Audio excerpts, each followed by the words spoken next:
Hello दोस्तों, आज हम आपके सामने एक दूसरा वीडियो लेके आए हैं। भारतीय राष्ट्रीय आंदोलन हमने पहला वीडियो डाल के रखा है यूट्यूब पर। पहला वीडियो में था हमारा भारतीय राष्ट्रीय आंदोलन का 1917 से लेकर 1925 तक। आज हम पढ़ेंगे 1928 से। तो अगर आप पहला वीडियो नहीं देखें तो प्लीज़ ज़रूर देखिएगा, आपके एग्जाम में एक क्वेश्चन ज़रूर आता है भारतीय राष्ट्रीय आंदोलन से, और 3 वीडियो में आपको हम पूरा कंप्लीट कर देंगे।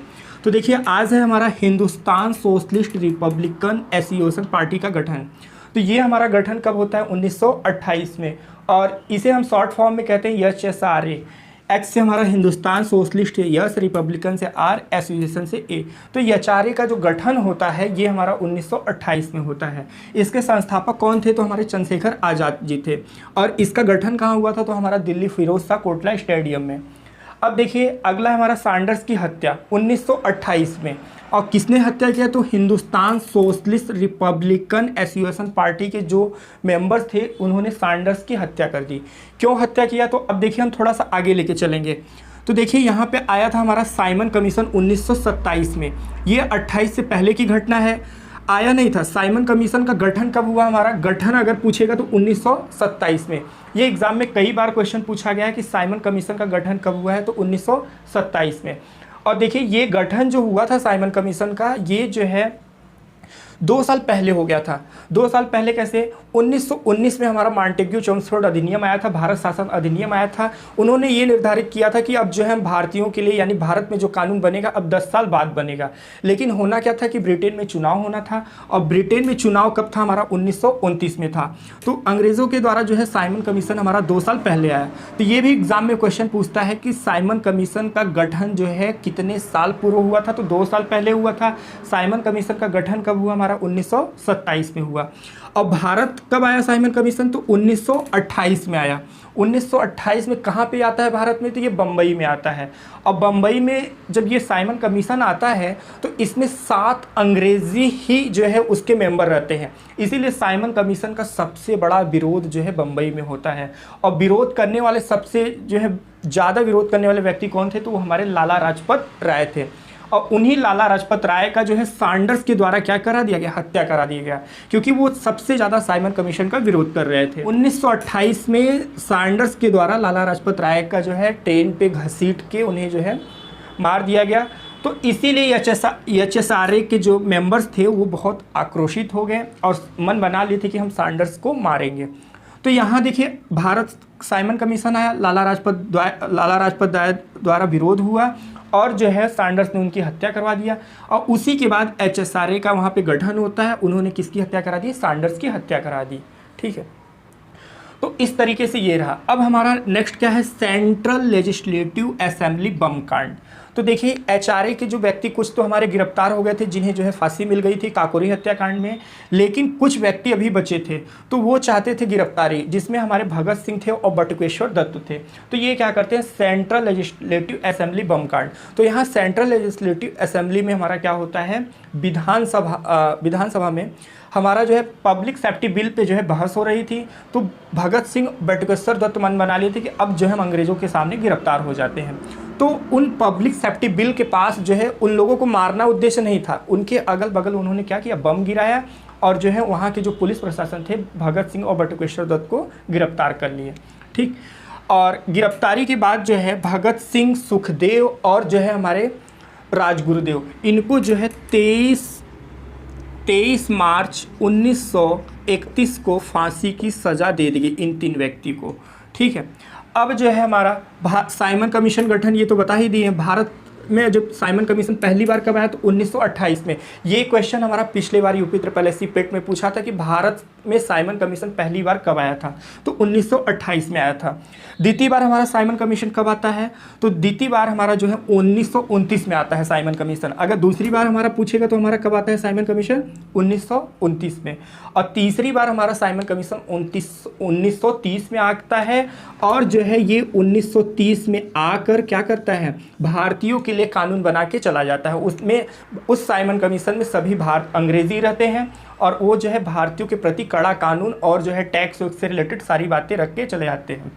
लेकिन इस साइमन कमीशन का भारत में बहुत तेज़ी से विरोध होने लगा, और शिवस्वामी अय्यर ने जो है इस साइमन कमीशन को जो है किसकी संज्ञा दी थी, तो रद्दी टोकरी में फेंकने जैसे बताया था कि साइमन कमीशन इस तरीके का है। ठीक है, अब देखिए ये भारत में साइमन कमीशन का बहुत विरोध होने लगा। इतना विरोध होता है कि जो है अंग्रेज, जो ब्रिटेन में अंग्रेज, जो वहाँ के प्रधानमंत्री जो बैठे थे, वो सोचे कि जो है जब भारतीयों के लिए हम कानून बनाए हैं, भारतीय ही नहीं मान रहे तो उस कानून का क्या फ़ायदा।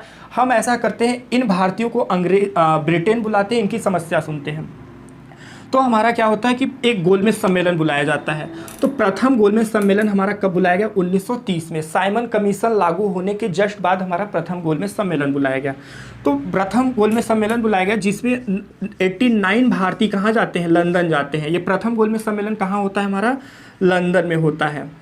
और वहाँ के राजा कौन रहते हैं, जॉर्ज पंचम रहते हैं। तो जॉर्ज पंचम के द्वारा गोलमेज सम्मेलन बुलाया जाता है भारतीयों की समस्या सुनने के लिए। तो यहाँ से 89 जो है हमारे नेता जो है लंदन जाते हैं, लेकिन इसमें सभी जाते हैं, भीमराव अम्बेडकर, सरदार वल्लभ भाई पटेल, लगभग सभी नेता जाते हैं, लेकिन गांधी जी इस सम्मेलन में नहीं जाते हैं। जॉर्ज पंचम सबकी बात सुनते हैं और इन्हें जो है बोल देते हैं कि आप जाइए। फिर इसके बाद जो है द्वितीय गोलमेज सम्मेलन 1931 यानी 1931 में बुलाया जाता है। और इस द्वितीय गोलमेज सम्मेलन में बुलाने से पहले यहाँ पे हमारे कौन नेता रहते हैं, भारत में कौन से वायसराय रहते हैं, तो लॉर्ड इरविन रहते हैं। तो लॉर्ड इरविन से बोला जाता है कि आप जो है इस गोलमेज सम्मेलन में गांधी जी को भेजिए। तो गांधी जी को भेजने के लिए जो है यहाँ पे अब देखिए एक घटना और हो रही है। क्या होती है, द्वितीय गोलमेज सम्मेलन में जॉर्ज पंचम चाहते थे कि गांधी जी भी आए। तो गांधी जी जो है 1930 में कौन सा आंदोलन शुरू करते हैं, तो सविनय अवज्ञा आंदोलन, इसे हम नमक आंदोलन कहते हैं। तो ये 1930 में शुरू होता है। इस नमक आंदोलन चलाने से पहले गांधी जी 11 सूत्री मांग रखते हैं, जिसमें जो है भारतीयों के लिए कर न देना, उन पे कड़े कानून न करना, और दूसरे बार नमक को फ्री करना। इस तरीके से 11 सूत्री मांग रखते हैं, लेकिन अंग्रेजी सरकार उनके 11 सूत्री मांग को नहीं मानती है। तब जो है गांधी जी क्या करते हैं, सविनय अवज्ञा आंदोलन या नमक आंदोलन 1930 में शुरू करते हैं। अब ये आंदोलन शुरू होता है और इसके बाद जो है गांधी जी यहाँ पे इस आंदोलन को शुरू करने के लिए कहाँ से, गुजरात के साबरमती आश्रम से, गुजरात के साबरमती आश्रम से ये नमक आंदोलन शुरू करते हैं। और इसके बाद कहाँ पे जाके इस नमक कानून को तोड़ते हैं, तो दांडी में। ये देखिए दांडी में यहाँ पे हमारे पहुँचते हैं गांधी जी, और यहाँ पे जो है 5 अप्रैल को पहुँचते हैं। 5 अप्रैल को यहाँ पे दांडी में पहुँचते हैं। 5 अप्रैल को हमारा दांडी में पहुंचते हैं और 6 अप्रैल 1930 को गांधी जी जो है नमक तोड़ते हैं, और जो है इन्हें 9 अप्रैल 1930 को गिरफ्तार कर लिया जाता है। लेकिन फिर भी ये नमक कानून जो है बंद नहीं होता है। लोग अलग अलग जगह से जो है नमक कानून तोड़ने के लिए अपना जो है गतिविधि चालू रखे रहते हैं। इस तरीके से जो है भारत की स्थिति बहुत ही बिगड़ जाती है। और इसके बाद जो है जॉर्ज पंचम यहाँ द्वितीय गोलमेज सम्मेलन में गांधी इरविन को कहते हैं कि आप जो है गांधी जी को भेजिए। तब गांधी जी जो है इरविन क्या करते हैं कि गांधी जी को पूना के ये अरवदा जेल में नमक कानून तोड़ने के एवज में 6 अप्रैल को ये गिरफ्तार हो गए थे। और इसके बाद जो है गांधी जी इरविन को क्या करते हैं, जेल से रिहा करते हैं और उनके साथ एक समझौता करते हैं। इसी समझौते को कहा गया है गांधी इरविन समझौता। और ये कब होता है, 1931 में होता है। 1931 में यह समझौता होता है कि जो है आपके बात को मान लिया जाता है, आप नमक बना सकते हैं, आपके ऊपर कोई कड़े कानून नहीं। तो इस तरीके से 7 बातें गांधी इरविन समझौता में 7 बातें ऐसी थी कि जिसपे इरविन ने माना उनको, और उन्हें इस बोला कि जो है आप जाइए द्वितीय गोलमेज सम्मेलन में भाग लेने के लिए। तो गांधी जी किस सम्मेलन में भाग लेते हैं, द्वितीय गोलमेज सम्मेलन 1931 में भाग लेते हैं। और तृतीय गोलमेज सम्मेलन फिर होता है हमारा 1932 में। इस गोलमेज सम्मेलन में जॉर्ज पंचम ने अपने अंग्रेजी अधिकारियों को बुला के ये जो है गोलमेज सम्मेलन बैठाया। और इसके बाद जो है 1935 में भारतीयों के लिए भारत शासन अधिनियम लागू कर दिया। भारत शासन अधिनियम लागू कर दिया, भारत शासन 1935। तो ये तृतीय गोलमेज सम्मेलन अंग्रेज अधिकारियों को बुला के उस नियम को जो है पारित कर देते हैं और भारतीयों के ऊपर कानून एक बना देते हैं, और जिसे भारत शासन अधिनियम 1935 कहा गया है। ठीक है, तो इस तरीके से हमारा जो है ये आज का भारतीय राष्ट्रीय आंदोलन का क्लास रहा। अगर आपको वीडियो अच्छा लगा है तो प्लीज़ सब्सक्राइब शेयर ज़रूर करें। और आगे का जो है हमारा 1947 तक भारत की आज़ादी का आपका 3rd वीडियो में मिलेगा।